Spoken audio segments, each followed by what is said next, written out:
Hey, what's up? It's Evan from photoextremist.com, and today you are going to learn how to make this picture.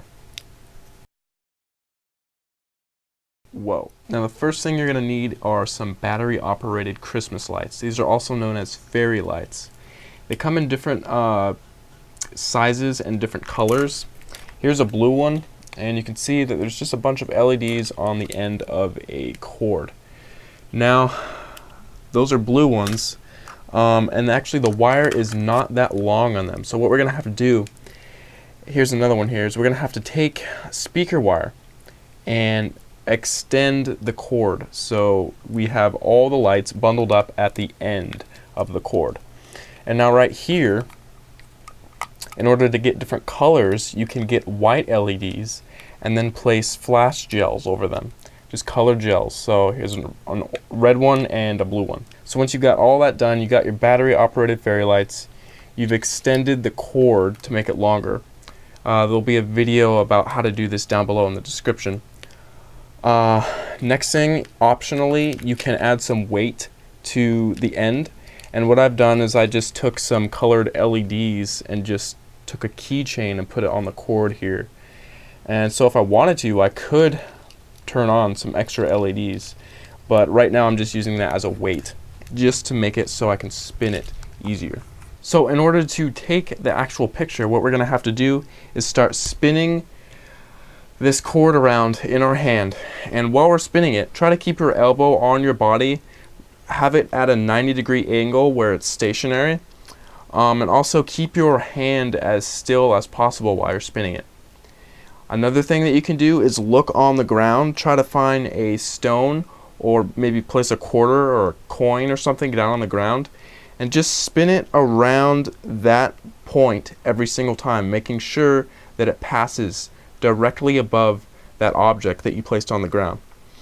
After you got some momentum going and you're spinning it, what you're going to want to do now is orbit your body around your hand, which is the pivot point. So do this carefully, do it kind of slow. It takes some practice. Adding some extra weight to the bundle of lights will always help a little bit, but really it just takes a lot of practice. Now you only have to spin it for 180 degrees. You only have to go around like this until you're facing the other side. But a lot of people do a 360 anyway, and some people just spin around as much as they can until the camera stops taking the picture. So it's up to you. Do what you need to do, have fun, and here are some pictures that I've taken recently using this exact same technique. Alright, bam, this is the picture that you saw before, and I never described how I got that color on the tree.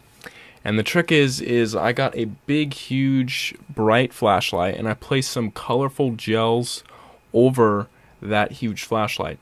They're just like the ones that you saw on the LEDs, but they're just bigger. So with the 30-second long exposure, I did some light painting, and I just shined the light all over the tree in different directions with different colors on the flashlight each time.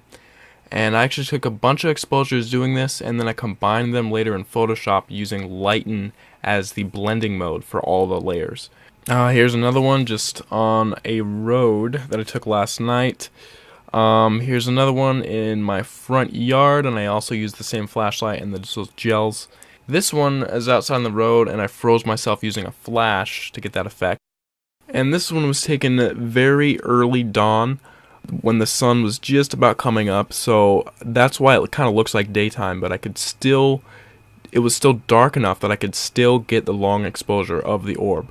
So you're going to have to wake up around 5 a.m. to get shots like this, but I was all up the entire night anyway taking these orb shots, so... This one I took last night, and I actually got a trail of a car going down the road, and it went through the orb I made.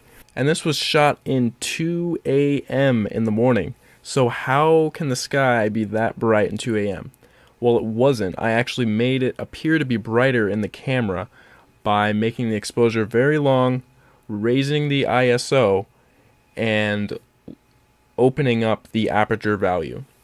So I think it was probably around 30 seconds, f2.8, ISO 800 or something like that.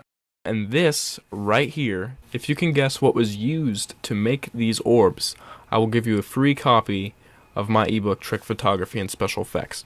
Just leave a comment, and we'll see who wins. The first person who comments correctly, I'll send them a private message with the ebook link. And one last thing I forgot to mention is that the entire trick photography video course is coming out soon. I want it to be released by November. There's 6 hours worth of material so far. I'm going to try to make it around 7 probably. We'll see. But that is going to be released soon, and there's going to be a lot more information about all this stuff. Long exposure photography and all that stuff is going to be in there. So look forward to that, and I'll see you in the next video.